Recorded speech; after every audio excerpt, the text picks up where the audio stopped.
M. That's just the way this bird flies. Tagged at the heel. Caught dead. And your account, a bunch once alive jam to link. Chain link the handsaw's cold or free. How sad, I said. Gross facsimiles of people turned clockwise while on another platform. Inappropriate feelings made me misguide somewhat. The most generous narcissism, reverse of unconscious righteousness, would have me publicize my internal conflict over M's excessive ego. Ego, ergo, ego. A swan's head is just the end of its neck, but a dove's wings steeple. I once asked Ed Roberson a question about lyric poems. I don't call them that, he said. You call them that. Perhaps the problem then is with the category rather than the specimen when I say that M, of the poems in this collection, poses the greatest set of challenges to my own understanding of what lyric poems do. It would be the rare reader indeed who, without an external prompt, could guess the three things I had in mind with the title. 1. The narrator of Marcel Proust's monumental first-person novel, À la recherche du temps perdu. 2. Fritz Lang's magnum opus, M. And 3. The poet Margaret Ross. Nor did I ever want them to. The poem further alludes to an offstage and only obliquely described photograph taken by the poet-artist Kai Eanes of a Cooper's hawk, or a small falcon of some kind, that wedged itself into a fence mid-flight and perished. Again, I remember where I first encountered the word orphrey in Eric Linsker's collection, La Far. When the poem says, chain link the handsaw's cold orphrey, it corrupts a dubious scholarly exegesis of the famous line from Hamlet, I can tell a hawk from a handsaw. That suggests a handsaw is not, in fact, a woodworking tool, but another kind of hawk-like bird. Then the poem imagines the hawk-like bird in Eanes' photograph wearing its destruction, the chain-link fence, like a priest's alb.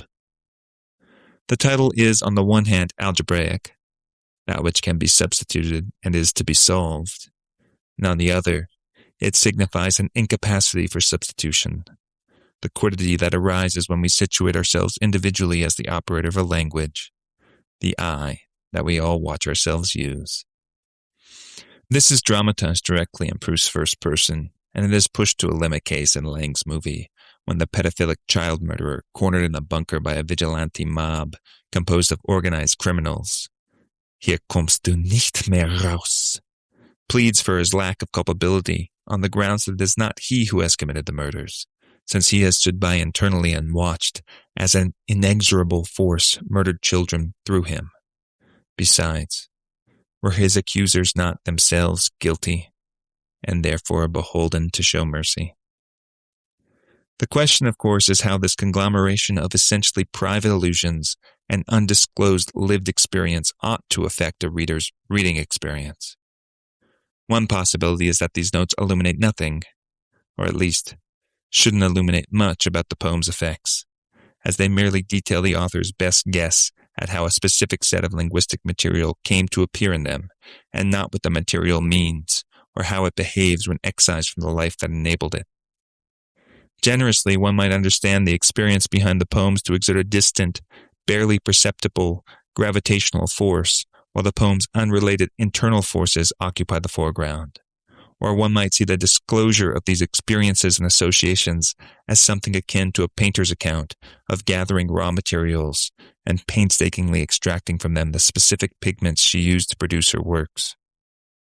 Probably there's a fantasy that a forensic literary scholar could examine these linguistic nuggets, a set of poems that I started out by calling Little Dinkers, and extract the life that produced them, the person that I was, what I read, the friends that I had.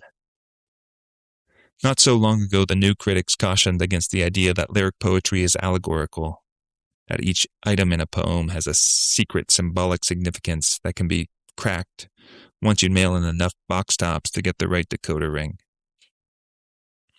Overlooking that some short poems, and probably more than the poets themselves could admit, really are gibberized transliterations of prosaic real-life occurrences, a trace of allegory inheres everywhere.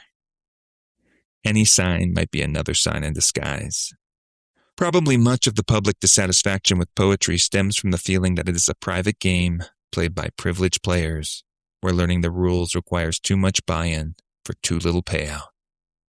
Can we really fault the students who, intuiting the social gulf between the assigned poets and themselves, decide every word in a poem is a different word in disguise?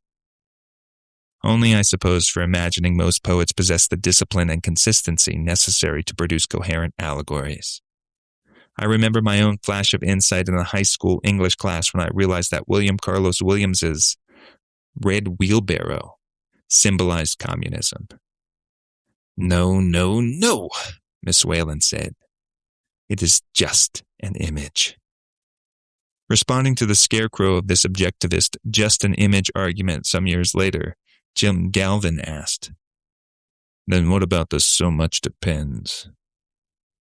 When I finally read Spring and All, and saw that this Williams poem was an extracted fragment from a batshit, book-length composition written primarily in prose and perhaps never intended to be excerpted, I felt still further that old Socratic feeling.